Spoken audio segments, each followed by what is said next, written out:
Good morning, friends. Welcome to WordofGord OBE Journal 2017. As we move along this linear timeline of day to day and emerge regularly into the lack of timeline eternity, in which we're slowly finding out we can go anywhere and do anything.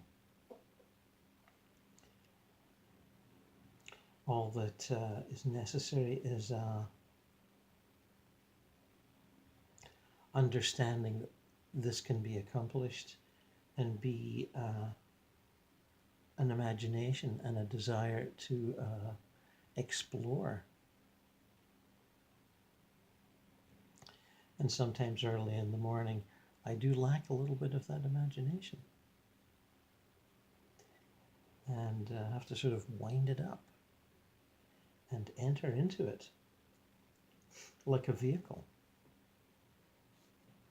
Like the astral body is a vehicle.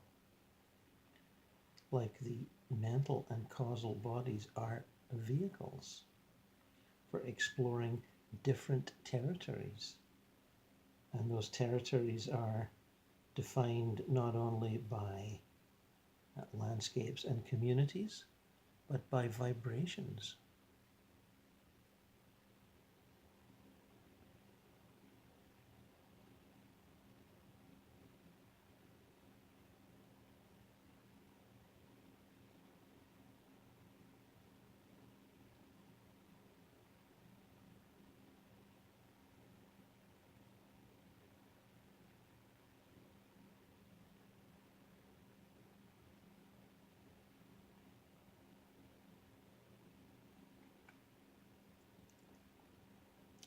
The vibration of Maitreya, who we were exchanging thoughts with and listening carefully to yesternight, is a high vibration. And to be sharing it is, I guess I can invoke the cliche, a privilege and a pleasure. And in saying that it's a cliche, I'm not being in any way cynical. It is. And I felt it for quite some time afterwards. When we contact high spiritual beings, however briefly, I believe that we should not be overwhelmed by the contact, although it is very easy to do so. And one can certainly track that in the accounts in the, how shall I say, mainstream Christian histories and literatures of the devotees who have contacted the saints and the prophets, and particularly Jesus Christ, and who feel completely overwhelmed and renewed by the experience. It's much the same in this unconventional, maverick, do-it-yourself, out-of-body travel. When you're interacting with dead people that are sort of, regular dead people with something to contribute, something to say, something to share, it's exciting, but it's not overwhelming. You're on a level with them, and sometimes even higher than them. If you're in any way doing a retrieval or a rescue or helping them move to a better place, your knowledge will have surpassed theirs for some time, because they haven't paid any attention to the, shall we say, the teachings, the understandings that can be shared when one explores these things when one is alive, physically alive. They didn't and are lacking, and can definitely be helped, and are on a slightly lower vibration than the out-of-body spirit who is attempting to help them.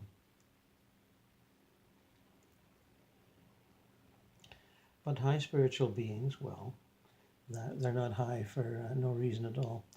They're high because they're up there, and they reach down to us to a certain level. They reach down to those who are reaching up and meet you in the middle. And as I say, it is easy to be swamped by the intense vibrations. But if you can stabilize and interact in an intelligent fashion, the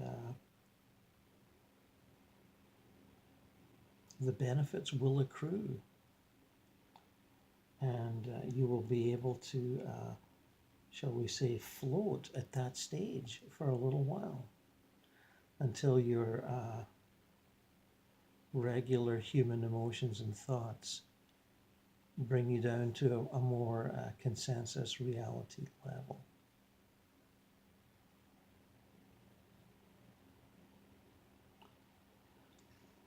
All of which is good and true.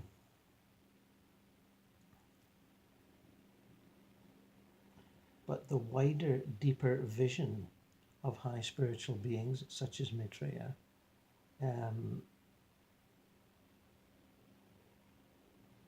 is amazing, is without parallel. And certainly encourage all of you to attempt it for yourselves at some point or another. And maybe just my Maitreya contract from yesterday's episode will be enough. And if it is, then that's great. It certainly was enough for me yesterday, despite the channelings I did years ago. And it's a great reminder of where we're all headed to on this meandering trek through the plains and their inhabitants and their situations.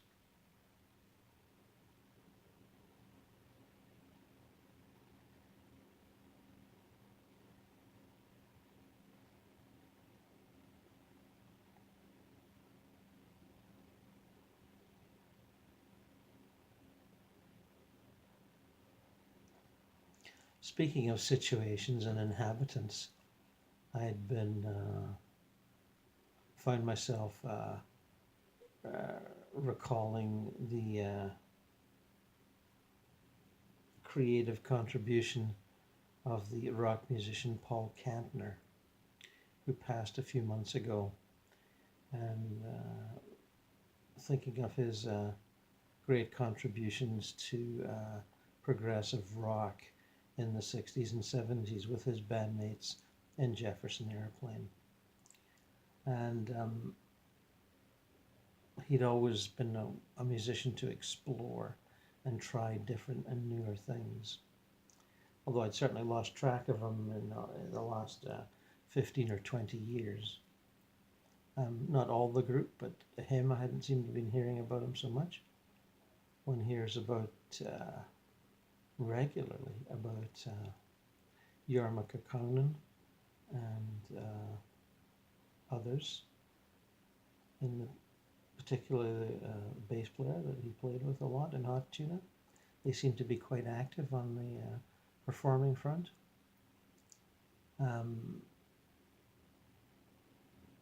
But like a lot of innovative groups of the time, the more you go back and listen carefully to their work, the more you realize just how bravely innovative they were.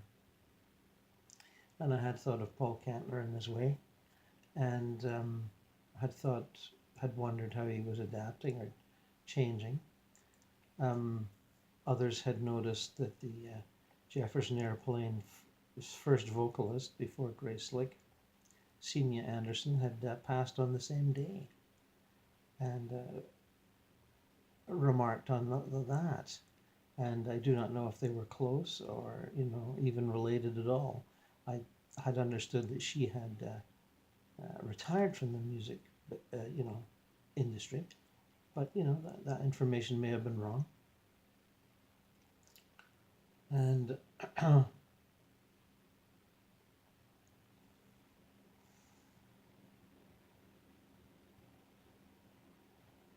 sometime last night, I ventured forth and spoke with, or attempted to speak with this gentleman.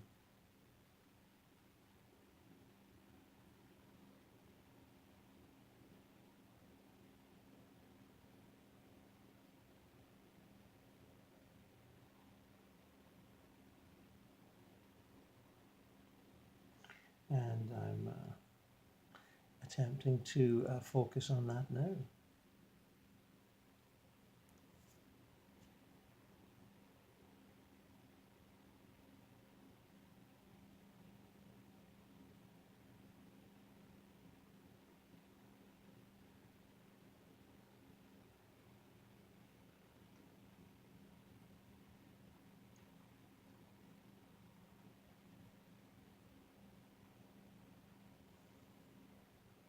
I find him in a studio-like atmosphere, or maybe it's a rehearsal room of some kind. And he looks up from a guitar and smiles at me. And I think he thinks I'm another musician. And I walk in and say, sorry to interrupt, but I'm here to interview you for people on Earth that would like to hear you talk and talk about your life now that you've passed. And he goes, oh, great. I thought you were a friend of the fellow that lent me this place. And I said, oh, you're just, help, sort of living here and on borrowed time and space, I said. And he said, well, there's lots of people been here before me and people that I knew.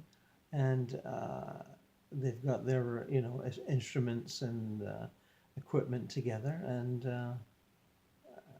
I haven't as yet, although I've got some. And I'm just as full of ideas as I always was. And it's great to be able to sit down and bash out a few ideas. He's sort of gently stroking this acoustic guitar that he has holding when I arrived as he speaks, reminding me of other musicians I've interacted with, here on the physical plane. And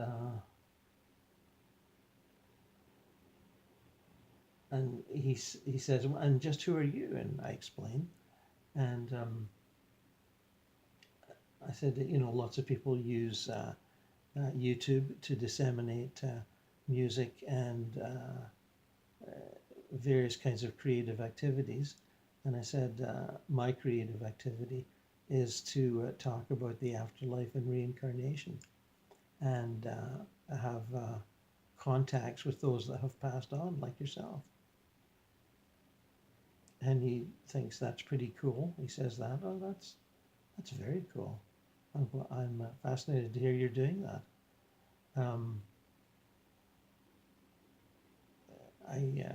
He sort of goes on to explain that he's, gone in a spiritual way to visit family and friends on Earth since he passed, and hasn't always been, successful at communicating with them, and has been, a little disappointed, and hopes to, do more in the future and get better at it. He says, I've been told that one sharpens one's skills on this, and becomes more efficient. And I said, yes, you do. You do become more efficient. You learn to see through the chinks in people's armor and awaken their interests energetically, I say. I'm not sure he quite gets what that means, but I'll leave that with him and provoke him later.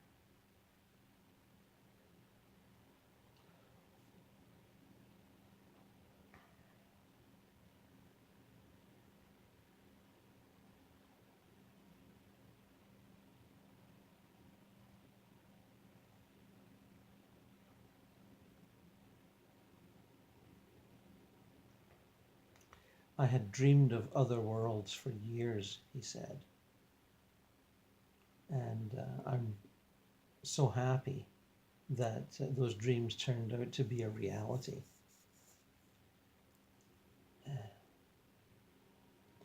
The liberation I feel at being here is hard to describe.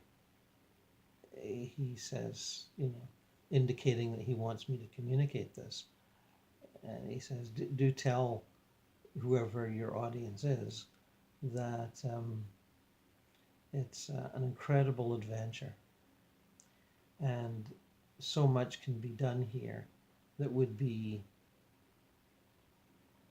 impossible on Earth. And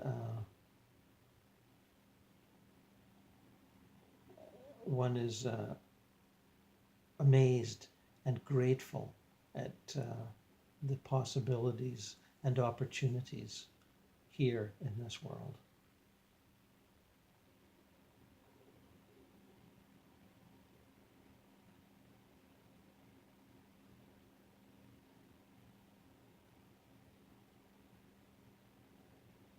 Performing here is such a blast.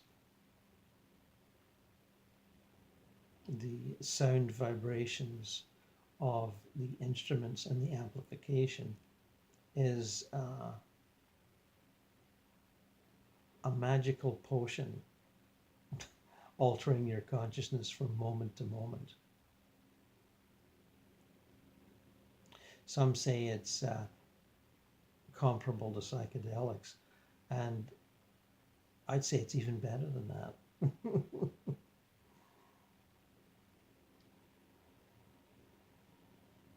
Every sound is a color. Every color is a vibration. Every color changes as the sound resonates through space. And seeing it change is enough to put you off the actual music.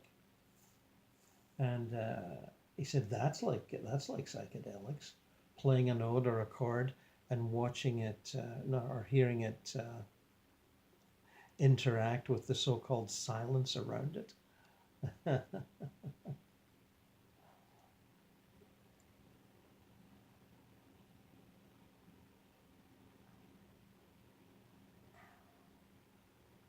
Light shows are so enveloping here, much more so than they were on Earth. And the blossoming of endless creativity here without any kind of restraints of daily life or financing is amazing. It's like the fulfillment of the dream we had, the dream that we lived in the 60s, where we interacted with each other constantly and felt our thoughts and desires manifest in magical ways.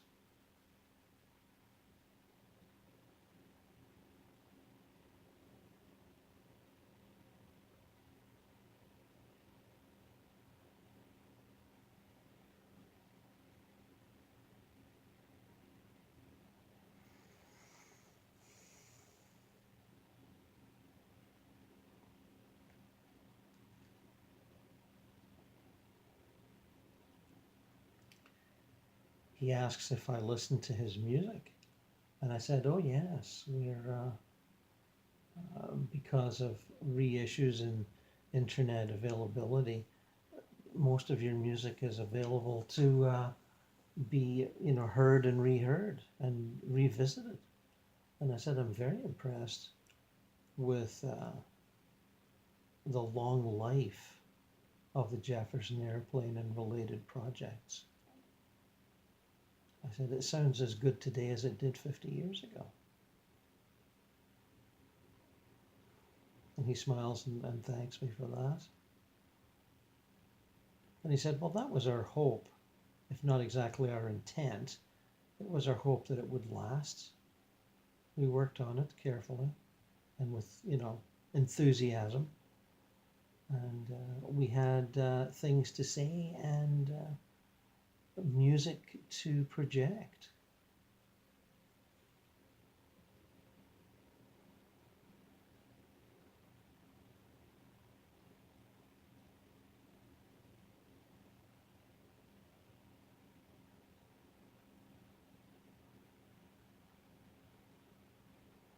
As he's talking and reminiscing,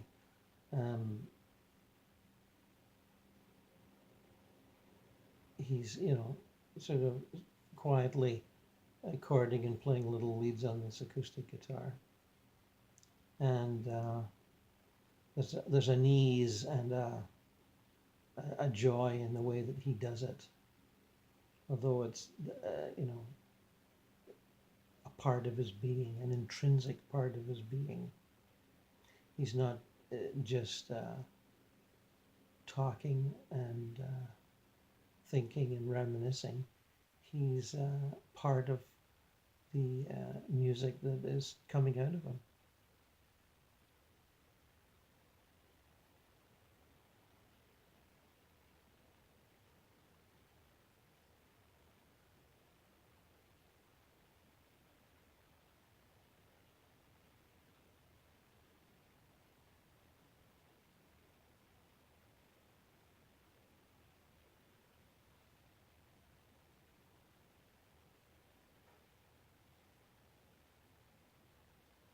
So I ask him, can I communicate that you are happy and fulfilled and completely at ease in your transition here? And he says, oh yes, you can certainly report that. And also mention the great joy of finding out that all this is real and not just somebody's fantasy. This is as real as it gets here.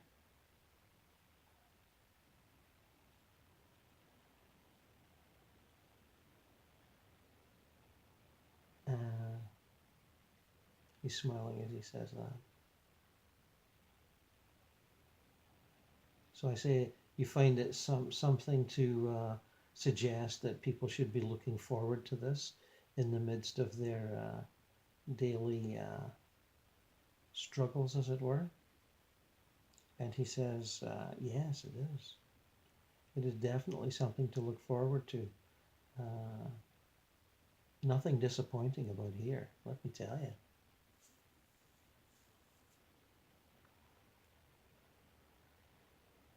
Once you accept that you've left some friends and family members behind temporarily, because you know and you fully understand that they will get here one day, and you still have the friends and family members that preceded you. So it's not as if you're here on your own. There is much to share, much to be happy about.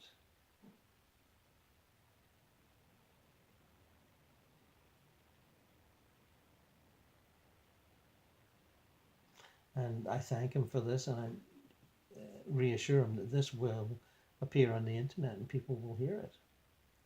And he thanks me for that, and I ask, is it okay if I come back another time? And he said, sure, anytime. So I stand up, smile, sort of give him a nod and a wave and leave.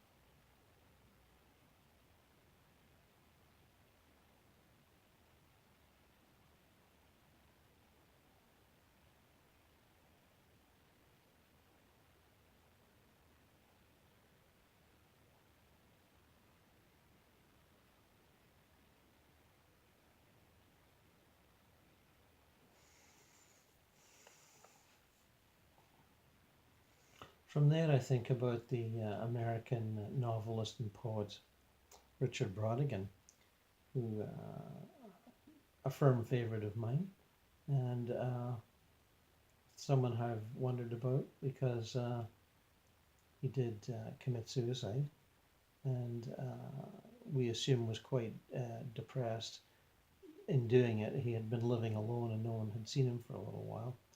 So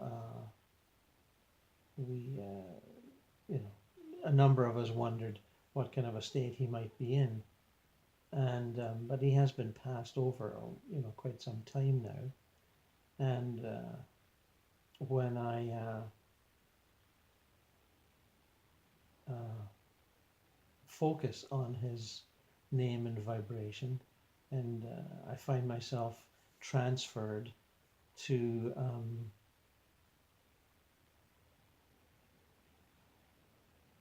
I'm not getting completely clear in this. He's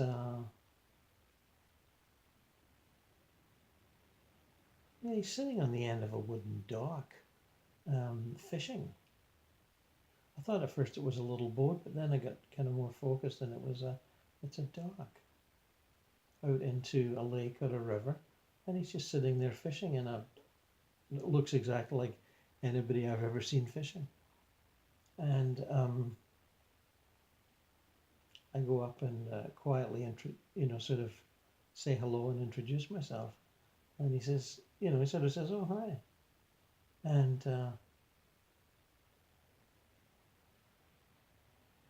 I say, "It's nice to see you here, Richard, after all these years of wondering about how you might be." And he said, "Yeah, I went through kind of a bad time at first, was strung out and depressed, and it took me a while to, come around and be who I really was again. And now I'm, as you can see, I'm fishing, just like the old days, and feeling pretty good about it too."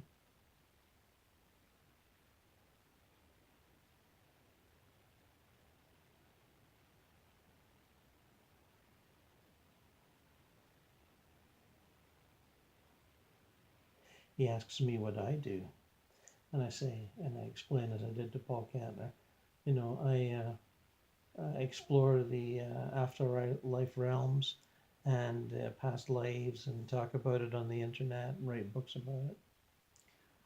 And he said he seems pretty impressed, and he said, "Oh, really?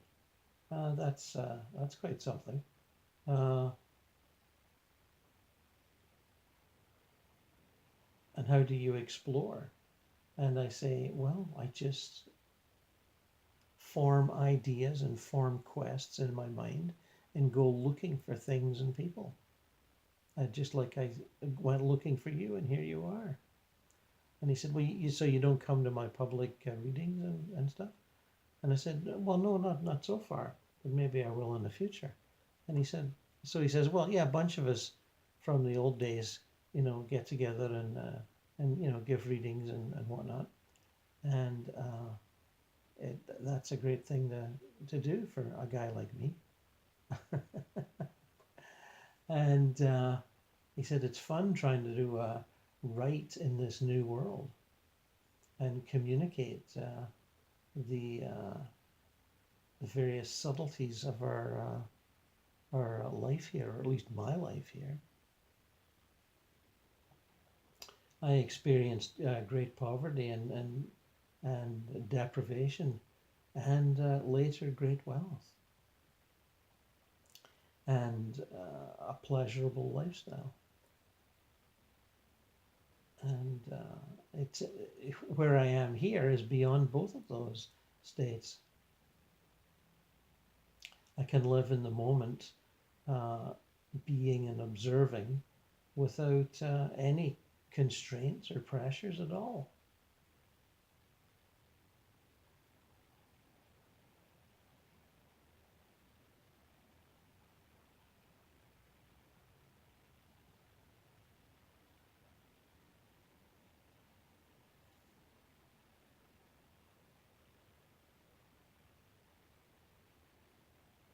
He seems to be, yeah, he projected mentally a little poem to me without verbalizing it. Um, Here I am fishing, finding myself at the end of the line. And I telepathically thank him for that. And he looks over with a little enigmatic grin. And I sort of reply again telepathically, not with words, although I'm verbalizing it now. I say, that won't be forgotten.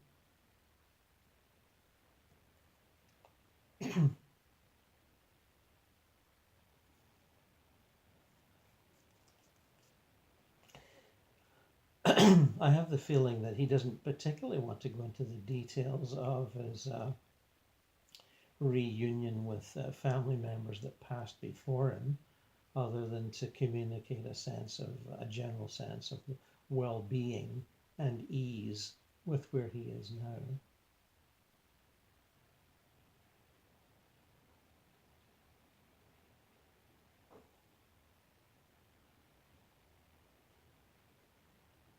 I ask if he'd like to, give messages to his former fans on Earth.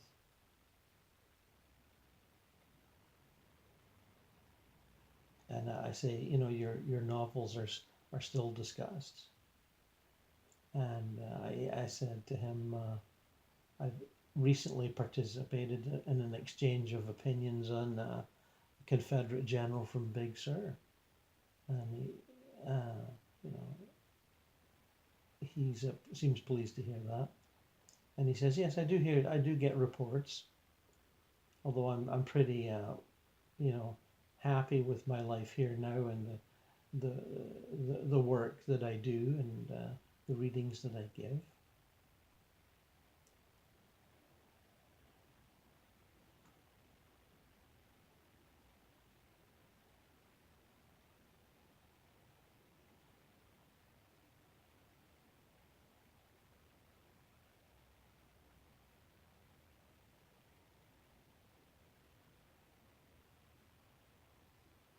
And he also does not seem, I'm feeling this telepathically, that he's not that keen to talk about his initial period of depression and self-loathing when he first, after his suicide. It was not a pleasant time, and it's not pleasant to recall. I think he's just happy that it's over and done with. I'm getting the imagery that various concerned friends uh, came by and looked at him in his sort of crumpled state in a dark place, and beamed him energy to sort of raise his vibration a bit. And they did that for quite a while, till he eventually sort of came out of this self-induced coma and slowly became the old Richard again.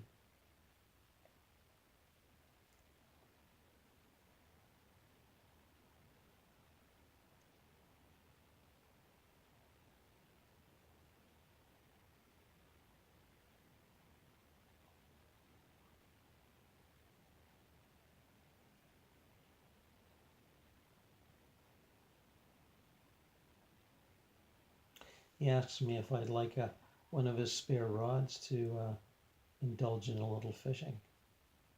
And I laugh and thank him, but tell him I'm not a fisher guy at all. Never done it, and I would feel a little awkward. He says, "Oh, okay." He looks at me and says, "You a city boy, are you?"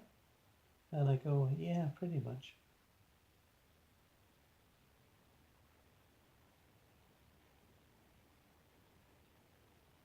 I say to him, "I like libraries and concert halls and museums." He nods. "Oh, yeah."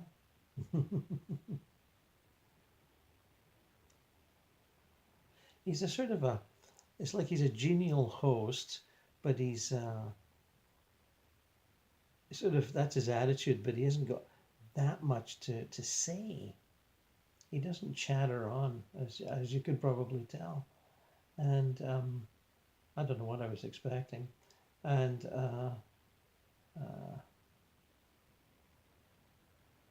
I certainly recall from years ago reading, I guess, a memoir by his daughter, Ianthe.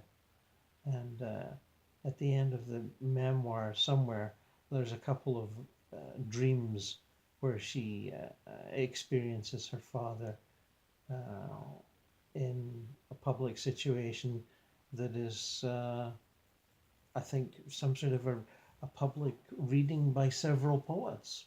And I read that some years ago, and I thought, yeah, that feels about right.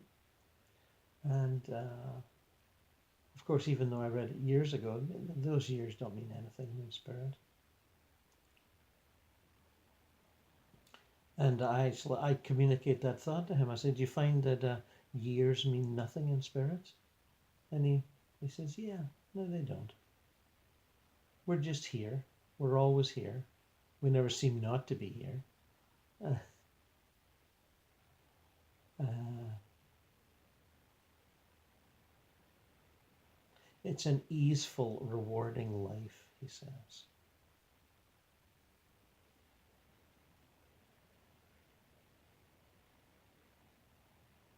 There are things to grapple with, but once you've done your bit of grappling, you can just relax.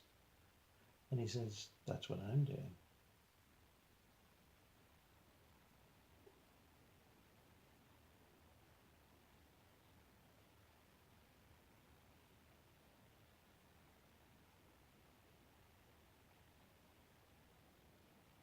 And with that, I thank him and wish him pleasant, pleasant experiences in the rest of his day. And he nods and thanks me, and wishes me well on my journey. And I withdraw from that scene.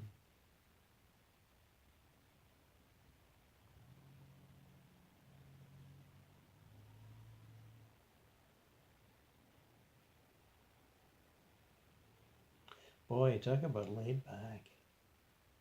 He was pretty comfortable there.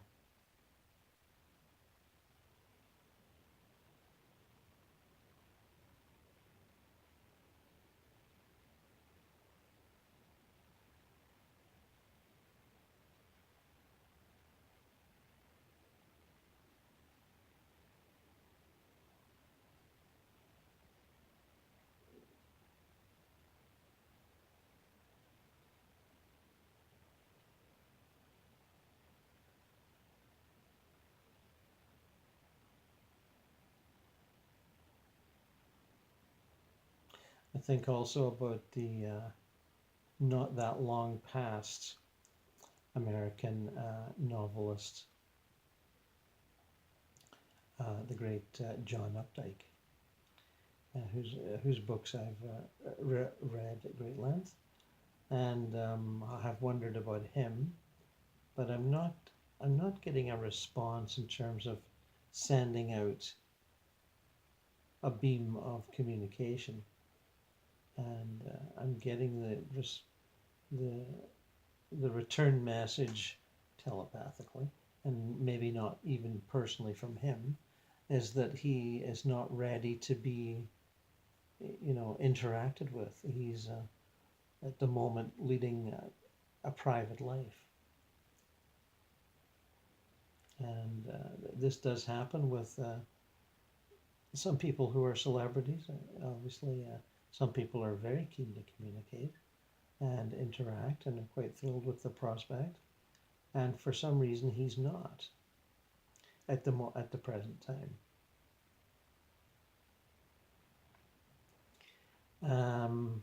So like I say, you send out this sort of beam of light to the intended recipient and wait for a response. And it's often done in situations where people have just passed and they are, recuperating and resting in various types of hospitals and nursing homes on the astral plane.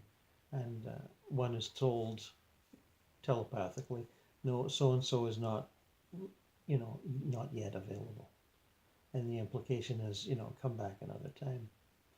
And now Updike's been over there for quite some time now. A couple of years anyway, a couple of years Earth time. And I had assumed that he might be ready to be the ascended John Updike and talk about his experiences and feelings, but not yet. So we will return to John another time.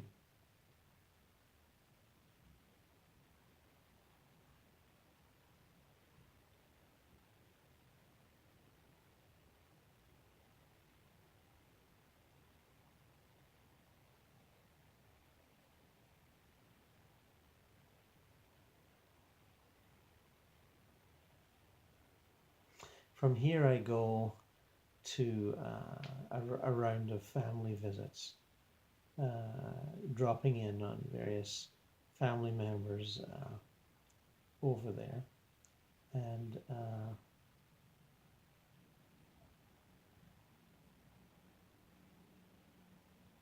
I'm not sure if any of that's really of interest to you guys now anymore, other than to say that it's quite, once you establish the links, it's easy to drop in almost any time.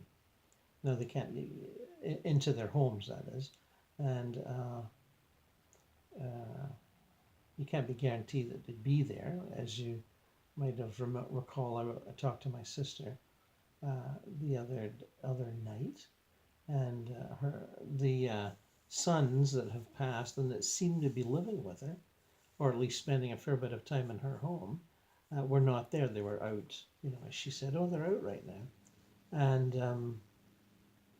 so you take that chance. People are either in or out when you go to visit spontaneously. And you're just continuing on with family relationships. And suffice to say that you can continue those at a pace that is comfortable for everybody. And you will see how, as I've seen, how quickly they get wrapped up in their new lives, in the the socializing and new interests and hobbies that they develop when they're there. Pretty soon they've got a daily life that is comparable in its sort of busyness to the one that they had here, even though the busyness here is determined to a large degree by earning wages to pay your bills. Over there it's not, but the pattern of being occupied and preoccupied does continue. And I'm not saying that's a good thing or a bad thing. I'm just saying the pattern continues. It's a behavior pattern. It's a comfort zone. It's what they think they ought to be doing. Anyway, I don't see reporting on the minutiae of my family interactions. It will further any particular information cause here.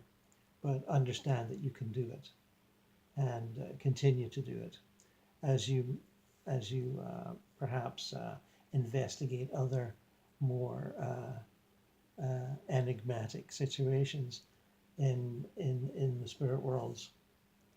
Certainly, large parts of the, uh,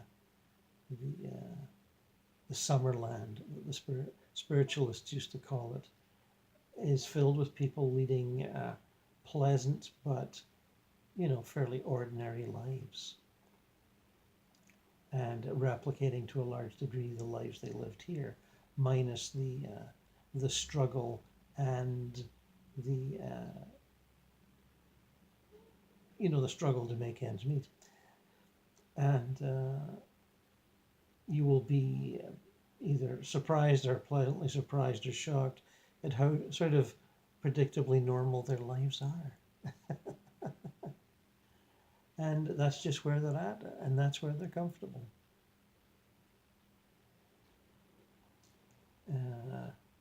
They have no need, or not much need, to talk to high spiritual beings or, you know, the metaphysical subtleties of the philosophy that comes out of exploring these matters.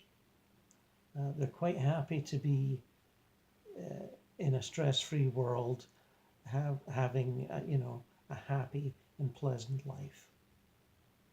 And God bless them for doing it. One is happy to see them being happy.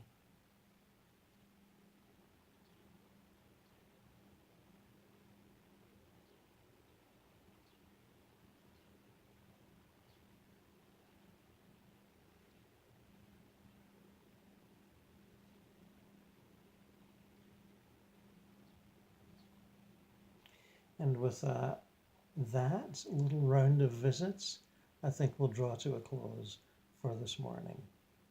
And who knows what will happen tomorrow? So long.